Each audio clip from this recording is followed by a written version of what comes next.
What's good? It's Wood. Please like the video, subscribe to the channel if you're into the fight talk. So it's official, the rematch between champion Kamaru Usman versus Jorge Masvidal is going to take place at UFC 261 in April, and they're going to actually have fans in the stands out in Florida. So the whole pay-per-view card is looking stacked, and we'll do videos on some of the co-main and other title fight in the near future. But you know, I just want to give my first thoughts on the fact that this rematch is being made. I don't think we could look at this as being the same fight as when this match was first made, when Jorge Masvidal came in as a very late replacement, like within a week to like 7 to 10 days of the fight, being named the replacement when Gilbert Burns, who was supposed to fight him, you know, well before they eventually fought, but Gilbert Burns was lined up for the title shot, tested positive for COVID. He was scrapped from the main event. They inserted Jorge Masvidal, took the fight on super short notice, which, you know, the fact that he was even able to make 170 tells you that he was, you know, staying in shape, staying in the gym. But I don't think you could look at this upcoming rematch as being, you know, under the same conditions, or look at it as, oh, it's gonna more or less be the same thing because we already saw how this played out. I don't think that holds, because Jorge Masvidal was, you know, more than likely focusing more on losing weight because he had to kind of fast track his weight cutting, you know, because the title fight was just a few days away. He didn't have a several week training camp. So that just has to be acknowledged. And yes, champion Kamaru Usman also took on a totally different opponent on short notice. I mean, he was training for Gilbert Burns, and then last minute, nope, it's going to be Jorge. So there is that, and that has to be considered. But now both of these guys have 5 rounds with the other guy that they could learn from, study off. So who makes the best adjustments? What adjustments need to be made for, you know, from both parties? And what is the most likely scenario to play out?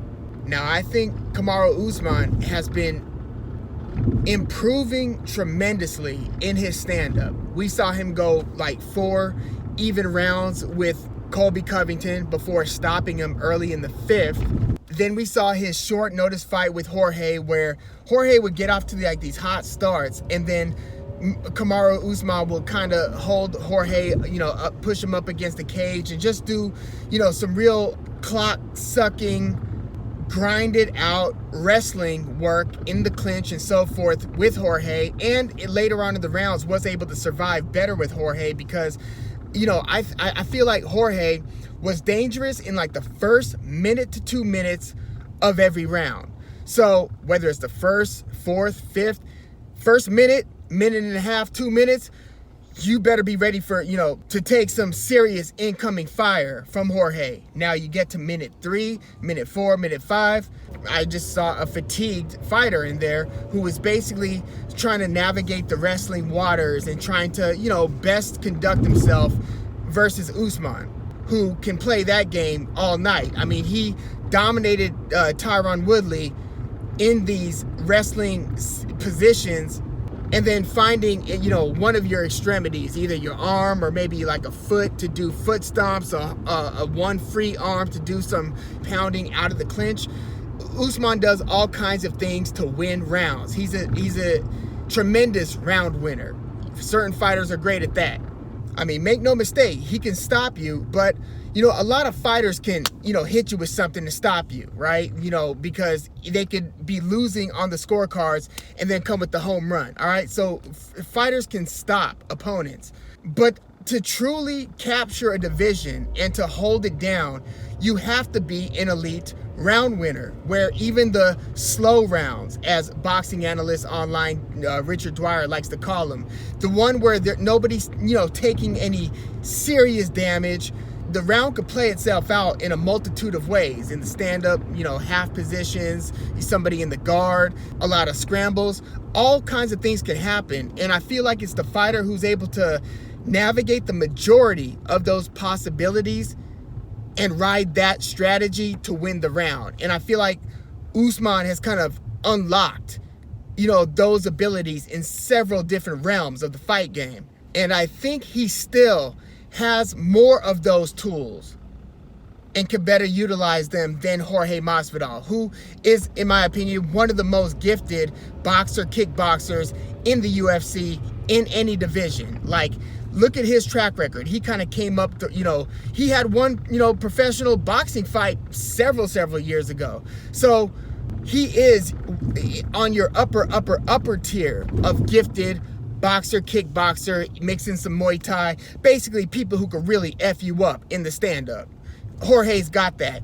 Rewatch his fight versus Donald Cowboy Cerrone, and you can see the difference in class, in his feints, in level changing, and just timing. Jorge Masvidal's got it all when it comes to this.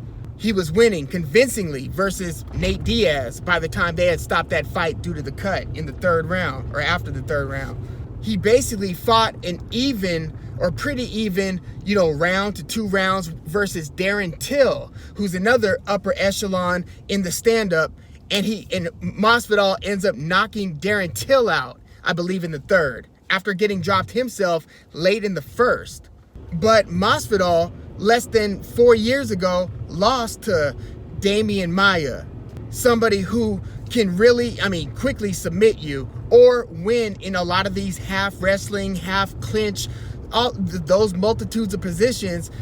Damian Maia is very adept in being able to navigate that. And he was able to beat Masvidal on the scorecards employing those strategies.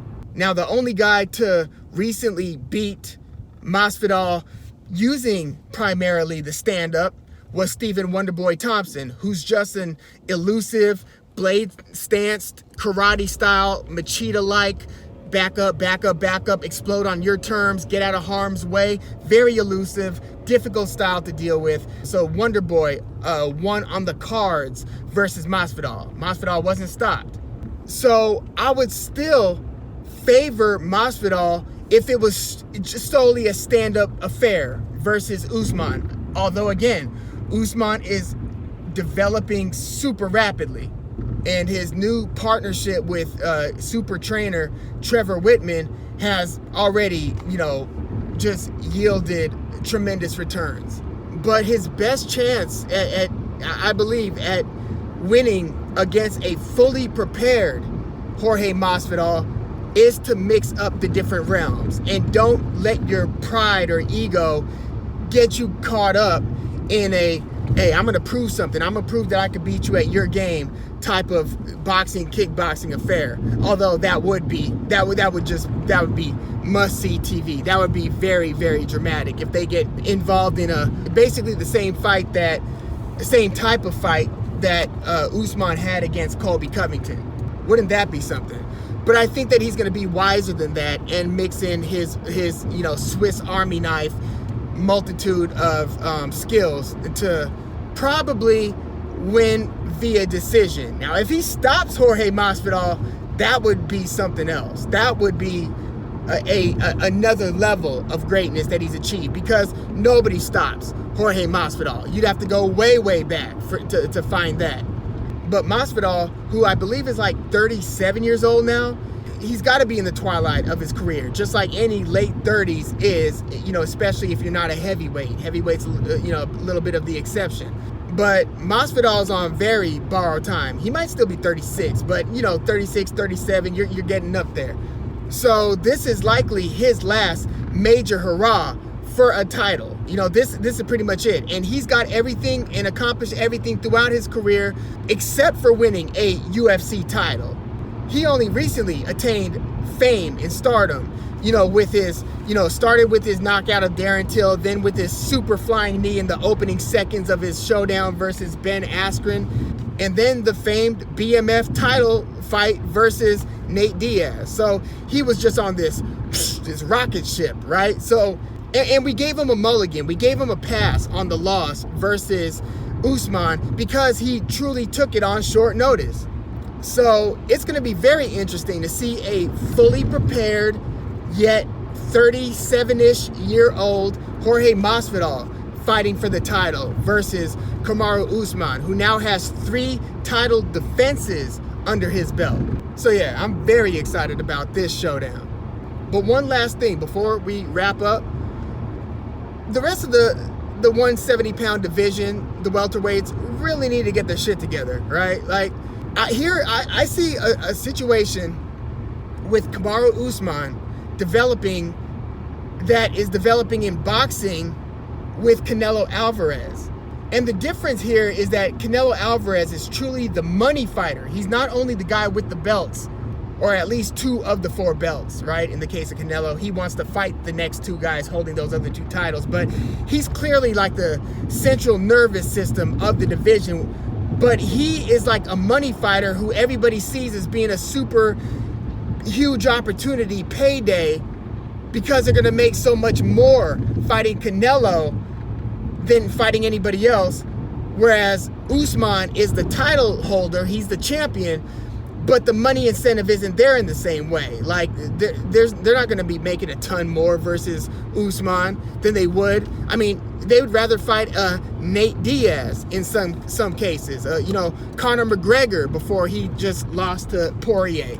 Usman isn't the same golden goose that, Canelo is financially right now, but he is the champ. And what you do see in the welterweight division right now is he seems to not only be the champ, but the guy who's fighting the other top fivers. Like, here he is beating Tyron Woodley for the title.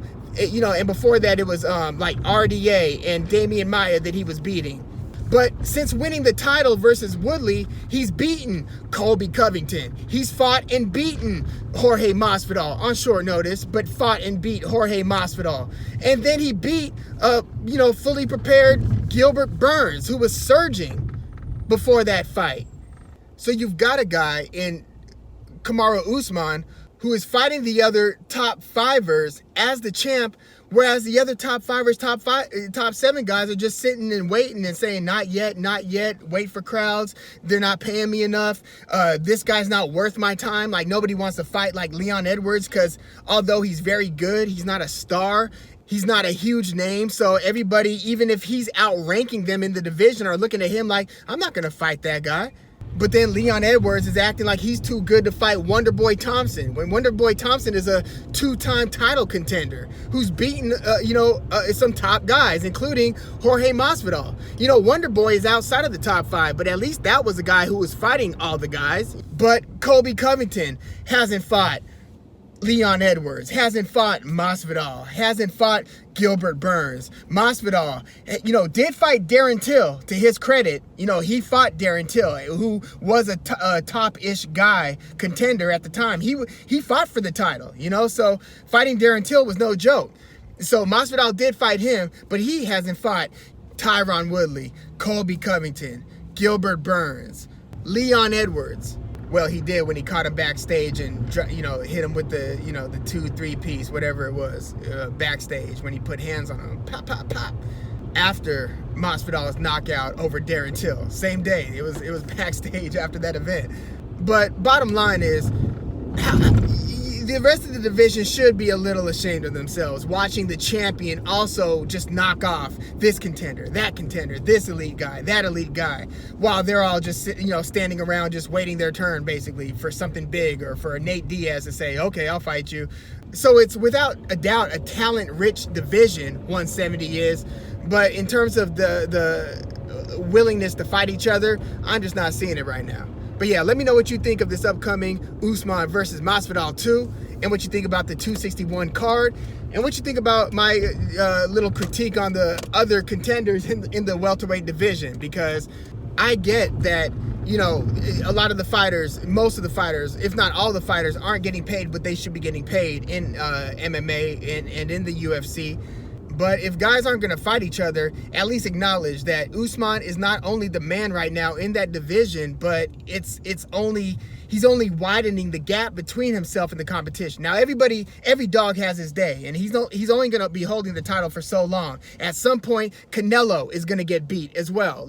These things aren't forever, but in the moment, the championship belt plus the willingness to beat one guy after the next, he is, again, distancing himself from the pack a little bit. And he's also entering his mid-30s. So I think he's got a window of probably another 2 or so years of elite level fighting before things start to taper off, But yeah, Please leave your comments in the comments, like the video, subscribe to the channel if you are into this fight talk. I'm Woog. Thanks for tuning in.